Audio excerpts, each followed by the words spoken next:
વડોદરા શહેરમાં જે રીતે કોર્પોરેશનના તમામ અધિકારીઓ, ચૂંટાયેલી પાકો, નેતાઓ, ભાજપના આખું સાત્તાના આખું સામ્રાજ્ય રાવણ કરતાં ઊંચું ગયેલું છે કે શું?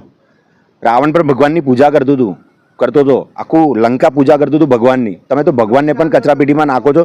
જે રીતની પરિસ્થિતિ તમે કરી છે, આના કરતાં ખરાબ હાલત ભગવાન તમારી કરશે, તમારા આખા ખાનદાનની કરશે. જે લોકોએ પણ આ કૃત્ય કર્યું છે એ બહુ જ ગંદી હાલત ભગવાન એમની કરશે. આ દિલથી અમારી હાય છે, કારણ કે તમારે એક રોડ રસ્તા બનતા નહીં, ગટર બનતી નહીં, કશું થતું નહીં. જે લોકો મૂર્તિ બનાવતા હતા, જે મૂર્તિ બનતી હતી આવનાર ગણપતિ ઉત્સવ માટે, એ મૂર્તિઓ તમે લાવીને જે રીતે ડમ્પ કરીને કચરાપેટીમાં, એ પણ ડમ્પિંગ યાર્ડમાં કચરાપેટીના જ્યાં નાખે છે એમાં તમે ભગવાનને નાખ્યા છે. અગાઉ પણ તમે આ જ રીતનું કૃત્ય કરેલું.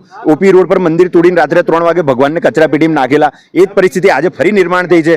વડોદરા શહેરના લોકો આ સાખી નહીં લે. અમે ભગવાનની બહુ આસ્થા, શ્રદ્ધા અને ભક્તિથી પૂજા કરીએ છીએ. રાહ જોતા હોય 10 દિવસ, આખું વર્ષ કે ક્યારે ગણપતિ બાપ્પાની સ્થાપના થાય. તમામ યુવાનો, તમામ છોકરાઓ, તમામ પોળ, તમામ મંડળ આની પ્રતીક્ષા કરતી હોય, તૈયારી કરતી હોય. તમે એ ટાઈમ પર જે રીતે ભગવાનને કચરાપેટીમાં નાખ્યા છે, ગણપતિ બાપ્પા જ તમને હવે સબક શીખવાડશે અને તમને પણ કચરાપેટી કરતાં ગંદી જગ્યાએ નાખશે. આ અમારા દિલથી હાય લાગે છે.